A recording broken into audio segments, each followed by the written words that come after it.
Guys,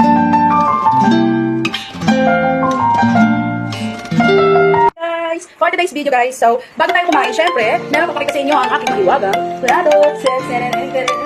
So ito yung ginagamit kong plato at kakain na ako. Syempre, hindi mawawala ang aking timbangan.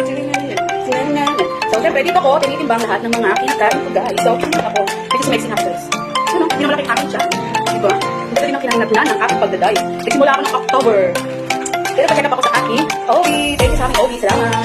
Ayan guys, alam niyo kung bakit magda-diet? Alam niyo yun. Guys, zero exercise na tayo. Sasunod tayo sa my gram. Ano araw ako sa aming gram. Pwede siya palitan ng mood ring. Ako mo siya. Pwede gram. Yan lang naman siya. Sinumay lang naman siya. Food scale. So guys. Yan. So para maging zero siya, ang gagawin natin guys, iyaan natin siya. Zero siya. So zero siya. So next, ilalagay tayo ng foods. Pag sa ating ilalagay guys. 100 gram lang ang ating ilalagay. 100 gram.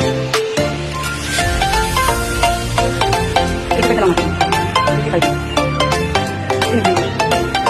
21.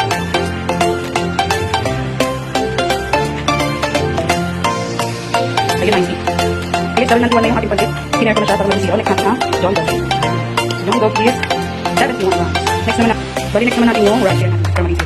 100 grams na siya. Give it siya. 97. 100 grams. Diba ang rice? Yun, 90 na siya. So, ito naman ating meal for today. Let's eat tayo guys. Bigyan akong coffee bra. Bye-bye! Isa na, ano? Makalagay ko para 1,900.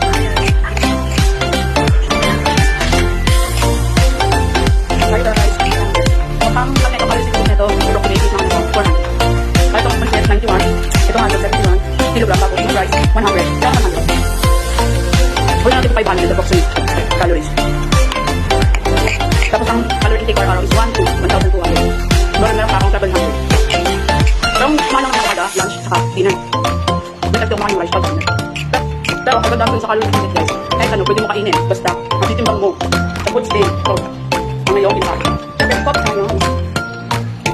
Regular coffee lang ko next time guys. Video sponsor. Grabe lang. Lapit yung pagsuntinan ko. Isang tubig.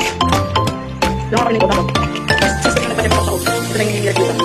Hindi naman nagsabi, pero ginawa ko na siya nagpa-check ako. Inspect ako naman ako. Dahil ako. Ganda naman nabasa kasi malaki na sa yung waistline ko dati na 44 ngayon, naging 39 na lang. Pero ito, makapag ako ng konti. Tulis ng konti. Natuloy ako ng next pag-ibig na no sugar.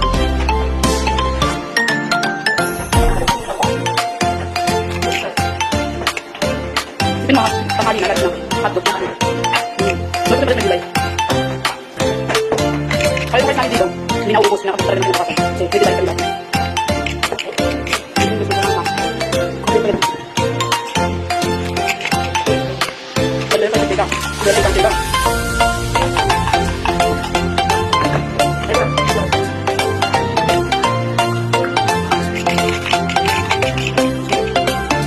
Yun lang guys, thank you for watching.